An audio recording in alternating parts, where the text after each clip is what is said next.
Welcome to the Surrogate's Corner with James Mahan.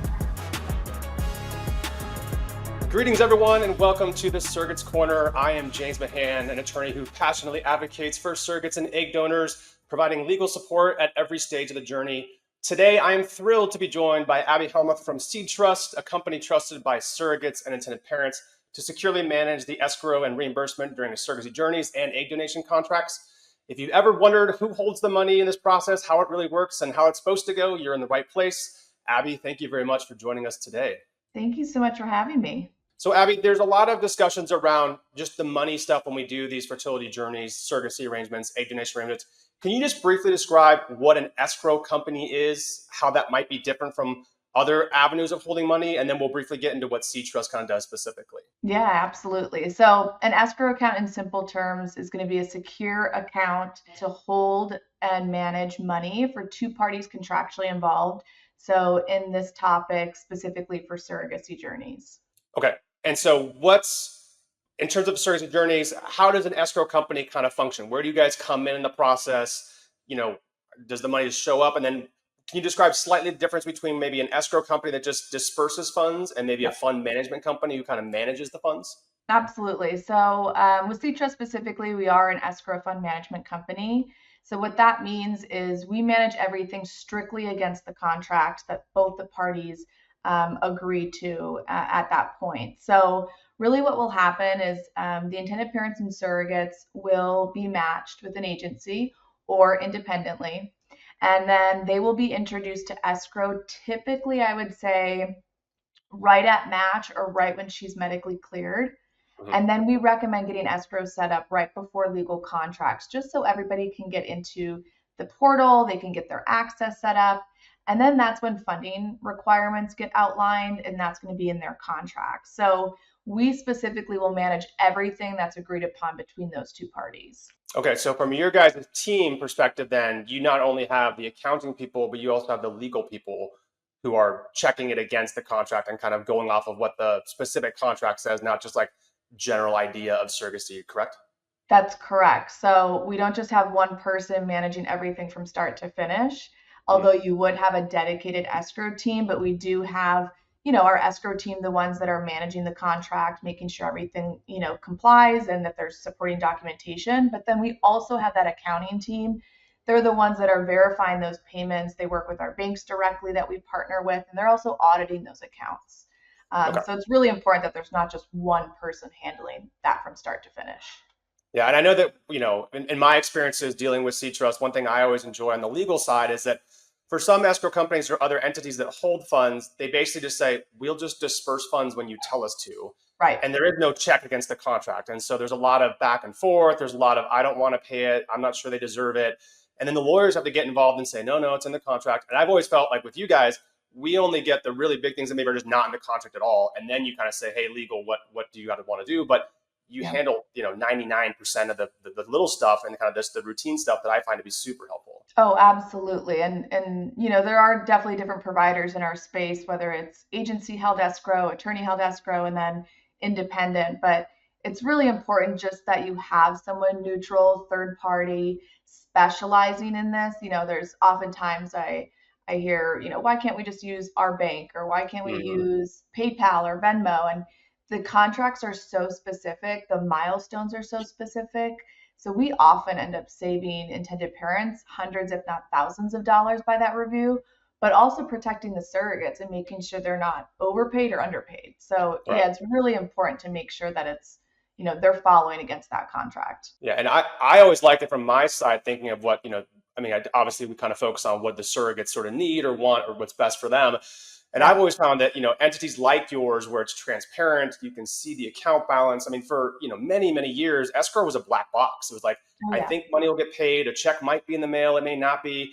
And it was just very difficult and frustrating for the surrogates saying like, am I getting paid? Did I get paid? And trying to go back through and find it. And I found that we don't see those problems when SeedTrust is involved or other entities who kind of function like SeedTrust. But, a lot of my cases with you go very smoothly. And that's always greatly appreciated. Do you guys have a recommendation as to how funding should look? Or I know that contracts vary, agencies require funding schedules at different times. Is there a preference that you have that either you discuss with agencies about full funding up front or, step payments or something like that? Yeah, that's a great question. So, my number one recommendation is always to set up escrow early, so not to wait until legal clearance. Hmm. The reason being, a couple different reasons there. One is sometimes there will be expenses that are due prior to contract for the surrogate, or maybe agency cost. So we set up a discussion with the agencies. We look into all those different factors, and then we'll create a recommendation on funding requirements at that point. And then with that, then once contracts are in place, that is up to the attorneys and the parties during that time of what's funded. Hmm. But definitely recommend full funding, before medications. Right. Usually we're seeing that right at contract execution. Okay. Yeah, that's, I mean, I know that for some entities or for some parents, really getting funds into the escrow account, whether it's international transfers or whatever else, can be difficult. Yeah. And that's usually where I see hiccups, is like funding's bleeding down and we can't get a new deposit in. And that's Yep. why I'm always like preferentially, aiming for full funding, at least by, transfer or whatever else, so we don't kind of deal with that. Right. But so it's nice to hear that's kind of your guys' recommendation as well. Do you see Yep. any other issues or things that you maybe see, cases that come to you from other parties, or I never like to see IPs handling the funds, but sometimes it happens. Yeah. Do you have any, I don't want to say horror stories, but things where you just kind of see like, hey, this is why a third party that's neutral, that's like SeedTrust, is just usually a better option for everybody than the easy one of just using our debit card? Yeah, absolutely. I would say first and foremost, like I mentioned earlier, the contracts are so specific. So if you don't have somebody that understands the milestones, the language of the contracts, that's when there can be misuse of funds. There can be duplicative payments, overpayments. I've heard horror stories in that regard with people that have not used escrow and decided to just pay their surrogate directly, Right. which is obviously something a lot of attorneys probably wouldn't agree to, nor would agencies ever agree to that. A couple other things I would say is if, let's just say there's a misunderstanding of a payment and an intended parent wanted to halt all payments. Hmm. What we have to do is, again, follow that contract strictly by the terms of the agreement. So we look at all situations, and we can't just stop a payment because a party directed us to do so. We have to Hmm. gather all those details and make sure if it is an alleged breach or articulated breach that we're following that accordingly. But you have to be very careful in these situations, and that's why we have a whole team of experts that deal with this constantly and review contracts constantly. And I feel like that's one of the areas that I have seen. Usually, when I get brought into either an accounting issue or a payment issue, tends to be like, from my perspective, like an IP doesn't want to pay something that the surrogate is clearly like entitled to in the contract for Right. some other reason, and there's no breach allegation, there's no formal breach letter. It's just like, I don't want to give it to her. And Yeah. my surrogate was freaked out, like, well, what do I do if they say no? Like, I'm not going to pay you. And it's like, just why do you want to be the neutral party who's going to look at the contract, because we don't run in those issues Oh, when yeah. they are kind of managing and seeing that happen, and going by what the contract says. And then if they want to do breach or interplea, we can do that later. And then I know you were also referencing fund management earlier, where I actually just was speaking with an agency, and they were using this other escrow entity, and um, they just kept paying the surrogate out this expense because there was really no fund management review. And at Mm. the end, I think she was overpaid a couple $1,000s because it wasn't looked at within the contract. So those things can commonly happen if you're not working with somebody that's managing against the contract. And then from a surrogate kind of centric perspective, Abby, what does the interaction with SeedTrust look like or feel like from the surrogate? I know usually when they get to me, a contract, they've probably already done some screening, other stuff. So they may have already been set up with you guys to get their banking and stuff. But what does that kind of process look like? And then how do just your general payment sort of feel for the surrogates? Yeah. So surrogates will have a point of contact with our team. But before that even happens, when we set up any escrow account, we do have a surrogate guide that reaches out to all surrogates, and they will show them how to navigate our online portal, which is where all payments facilitate through the entire journey. So that's anywhere from how to submit disbursements, how to navigate your portal, how to update your banking. So right there, they already get that introduction into escrow and what it is, because it is really that last step of their journey before things really get started. And so we have that. And then the other point, which I, absolutely love, and I think is one of the most valuable pieces of SeedTrust, is that they have an individual that they can go to from when we open their case all the way through closure, which is the escrow team. So they're the dedicated team that's there to answer questions contract related, updates on their payments.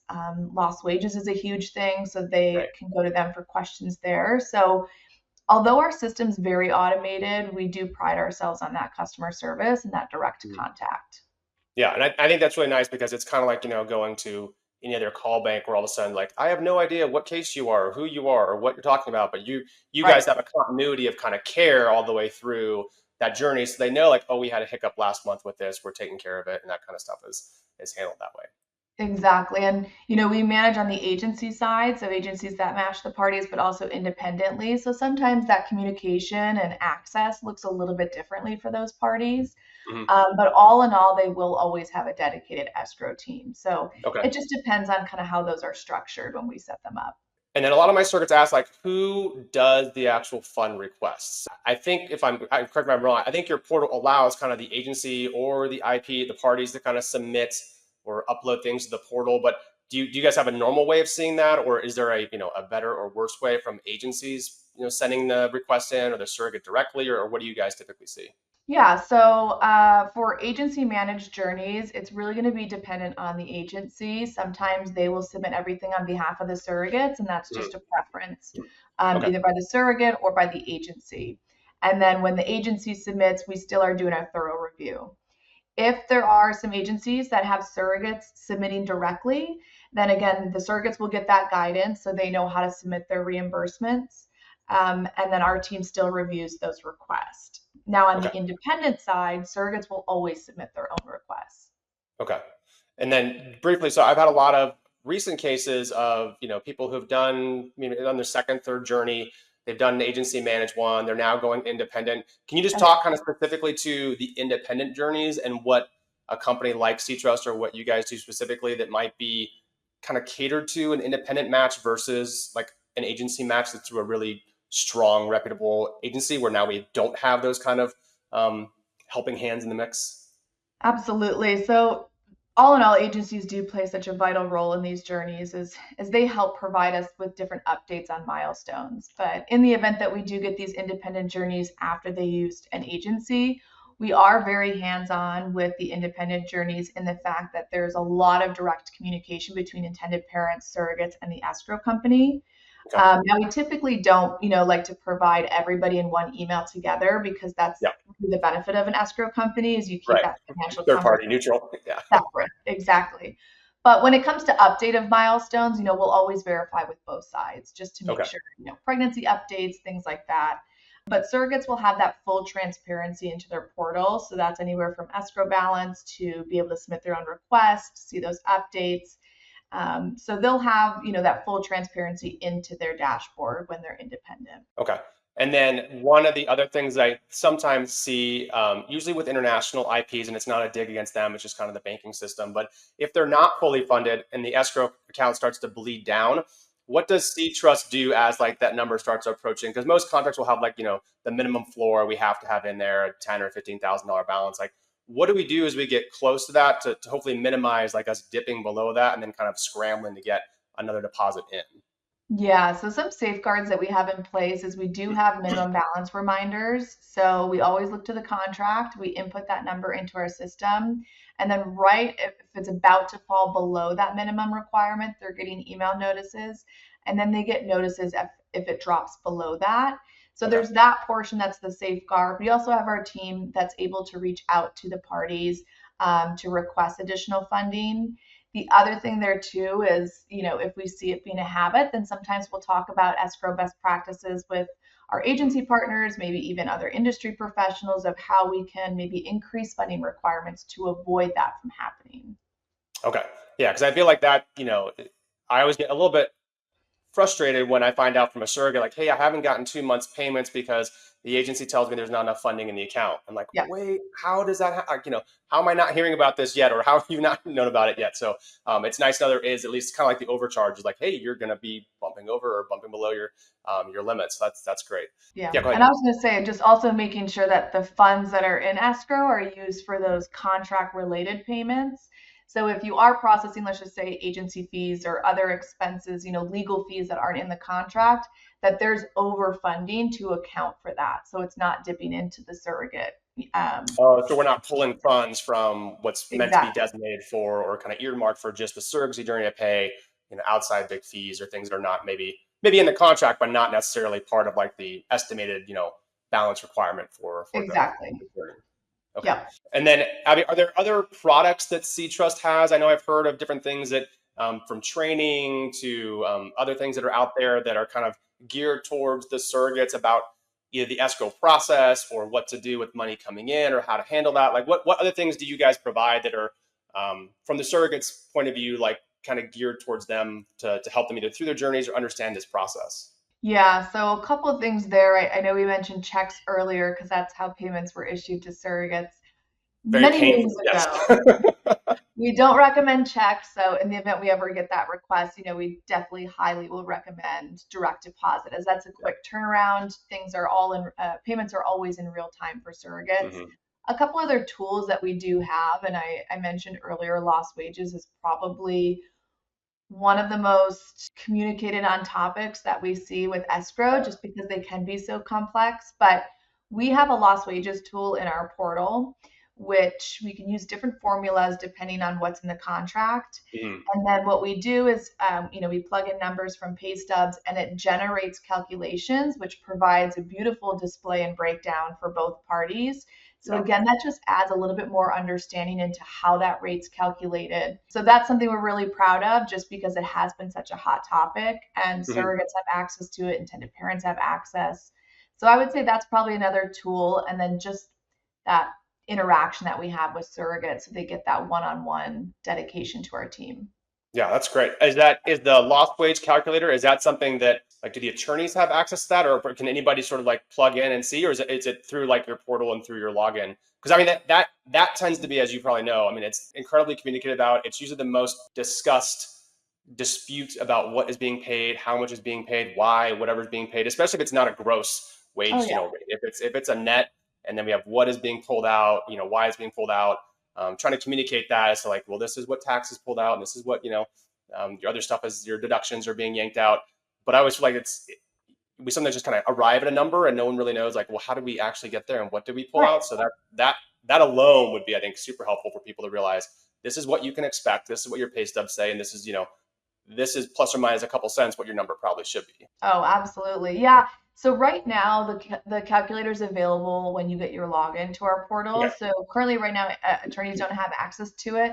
However, because we recommend opening escrow early, Mhm. agencies do have that option to utilize it prior to legal contracts. So they can always take that formula that they have in their Yeah. benefit package and provide it to the attorney. So there is that, Oh, that's great.